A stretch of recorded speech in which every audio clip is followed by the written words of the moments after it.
Syria के राष्ट्रपति बशर अल असद की सत्ता को उखाड़ फेंकने के लिए एचटीएस यानी हयात तहरीर अल शाम और तकफीरी विद्रोही गुट के लड़ाके तेजी से दमिश्क की तरफ कूच कर रहे हैं।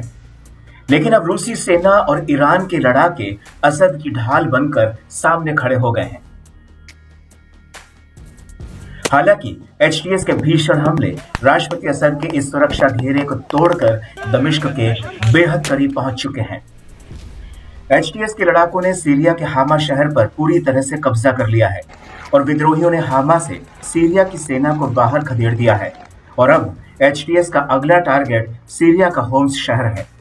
बीबीसी के मुताबिक होम्स एक रणनीतिक शहर है जो राजधानी दमिश्क को भूमध्य सागर के तट पर बने अलावी से कनेक्ट करता है और ये इलाका सीरिया के राष्ट्रपति बशर अल असद का गढ़ है और सीरिया में उनकी सत्ता बनाए रखने में इस इलाके की अहम भूमिका रही है। और यही वजह है कि अब हमा से सीरियन आर्मी का भागना असद के लिए एक बहुत बड़ा झटका है।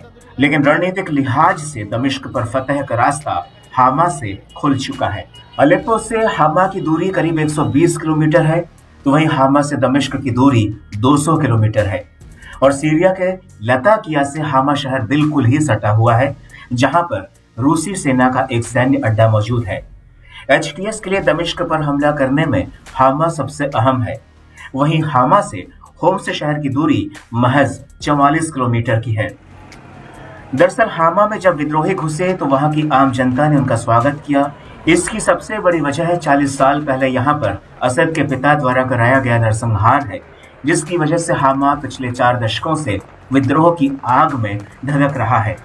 तत्कालीन राष्ट्रपति हाफिज असद ने अपनी सेना के जरिए हामा शहर में कत्लेआम कराया था, जिसमें 40,000 से ज्यादा लोगों की मौत हुई थी। यह नरसंहार करीब 1 महीने तक चला था और यही वजह है कि हामा शहर शुरुआत से ही विद्रोह का गढ़ बना रहा है। सबसे बड़ी बात यह है कि हामा सीरिया का चौथा सबसे बड़ा शहर है और 1982 के दशक में राष्ट्रपति हाफिज के भाई रिफात ने सीरियन आर्मी की गोला बारूद यूनिट को इस शहर पर बमबारी करने की इजाजत दी थी, जिसमें हजारों लोग मारे गए थे और यहीं से रिफात का नाम हामा का कसाई पड़ गया था और इसी वजह से हामा शहर में विद्रोह की आग पिछले 40 सालों से भड़की हुई है। इन सब के बीच आपको ये भी बता दें कि हामा सीरिया के 2 बड़े शहर मोहरादा और सलामिया पर कंट्रोल रखने में काफी अहम है। मोहरादा में धार्मिक अल्पसंख्यक ईसाई और सलामिया में इस्माइली मुसलमान रहते हैं और हामा के बाद अब होम्स पर एचटीएस के लड़ाके कब्जा कर सकते हैं। दरअसल होम्स में सीरिया की 2 सरकारी तेल रिफाइनरी कंपनियां हैं।